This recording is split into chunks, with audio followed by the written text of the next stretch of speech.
Eto, mainit na balita. Top 10 yung Filipino-American prospect sa last NBTC 2026. Kilalanin natin. Sino-sino nga ba ang mga players na eligible as local sa Gilas Youth at sa future seniors team ng Gilas? Alamin. Pero bago yan, like and subscribe lang mga kabady para sa latest basketball news and highlights. Sa mga gusto pala manood ng laban ng Gilas sa FIBA World Cup qualifiers nang walang delay at free for life, magbibigay po kami ng free live streaming link. All you have to do is i-like lang po ang aming Facebook at YouTube channel para mabigyan po kayo ng unlimited access sa mga sports games sa buong mundo. Brian Stevenson. Matagal-tagal na din natin naririnig itong si Brian Stevenson since last NBTC pa. Kaya naman isa pa din siya sa mga players to watch para sa Gilas. Standing at 6'4" at sa edad na 16 years old, naglalaro si Stevenson as guard pero karaniwang inilalagay siya sa forward position sa mga liga like NBTC since kulang sa sentro o forwards ang kanilang team. Ang kalakasan ni Stevenson ay hindi sa offensive stats kundi sa defensive side dahil usually sa kanya pinapabantay ang mga best player ng kalaban. Nakasama din ni Stevenson si Kainoa Patton last year sa NBTC kung saan nakuha din nila ang championship. Kaya all eyes din ang mga scouts sa batang to sa future. Elias Gish. Sa taas na 6'7" at edad na 16 years old, maraming scouts ang nakatutok ngayon kay Gish. Isang 3-star recruit itong si Gish na base sa mga scout ay isang stock riser matapos nilang makitang maglaro sa NBTC.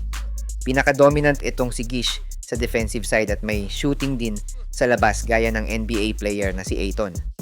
Braydon Gupilan. Isa si Braydon Gupilan sa mga batang Philam prospect na naglaro sa NBTC. Sa edad na 14 years old at may tangkad na 5'11", isa si Braydon sa mga 4-star recruit potential na tinututukan ng mga scouts mapa US man o Pilipinas. Sa last NBTC Finals, umiskor si Braydon ng 23 points para makuha ang championship sa Under 14 category ng NBTC. Jace Devance. Pasok ang anak ni ex-PBA player na si Joe Devance na si Jace Devance sa mga top Philam prospect hindi lang dito sa bansa kundi sa US din. Sa tangkad na 6'3", hawig ang laro ni Jace sa kanyang tatay na si Joe Devance. Nasa 14 years old pa lang nga etong si Jace at nagpapakita na ito ng maturity sa laro. Ang kalakasan nitong si Jace ay ang kanyang passing ability na mahahalin tulad kay Joe Devance dati na naglalaro as guard forward. Kaya naman if ma-reach pa niya yung projected height niya na 6'7" to 6'8", baka makakita tayo sa future ng isang matangkad na guard sa Gilas. Justin Brownlee Jr. Well, syempre hindi naman mawawala sa top prospect ng Gilas itong anak ni JB na si Justin Brownlee Jr. At 14 years old at tangkad na 6'2", nakikita na natin na malaki ang future ng anak ni JB sa larong basketball. Physically advanced na siya for a 14-year-old player dahil sa skills na mahirap makita sa ganyang edad. Sa NBTC Under 14, dinominate ni JB Jr. ang court with his high IQ play at high flying dunks para makuha ang championship sa Under 14 ng NBTC. Kasalukuyang inaasikaso na daw ng SBP at kampo ni JB ang Philippine passport ng bata para maisama sa pool ng Gilas Youth. Quali Giran.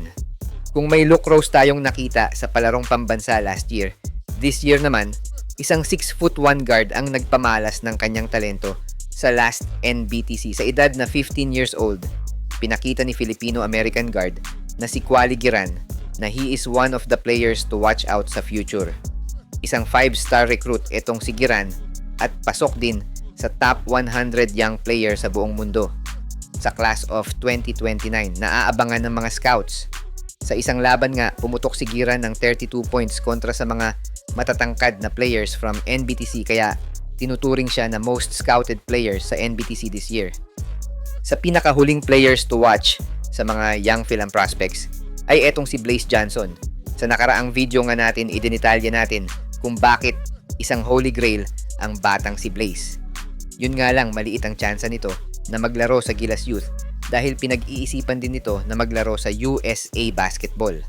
Sa taas na 6'5", may larong point guard etong si Blaze na considered as total package ng mga scouts since nasa top 16 siya ngayon sa ESPN sa class ng 2028. Kung hindi nyo pa napanood ang buong breakdown kay Blaze, I-click lang yung link sa taas para mapanood nyo ang video. 100% na eligible itong si Blaze na maglaro sa Gilas as local dahil nakuha niya ang kanyang passport bago siya mag-16, kaya naman nasa kanya na ang desisyon kung saang national team siya maglalaro. Siya nga pala mga idol, sa mga naghahanap ng legit na Gilas jerseys at iba pang paraphernalia ng Gilas, pwede mong i-click yung product link sa gilid ng aking mga video at makikita mo na sa kanan ang lahat ng legit stores na nagbebenta ng mga high quality merch ng Gilas. Maraming salamat mga idol!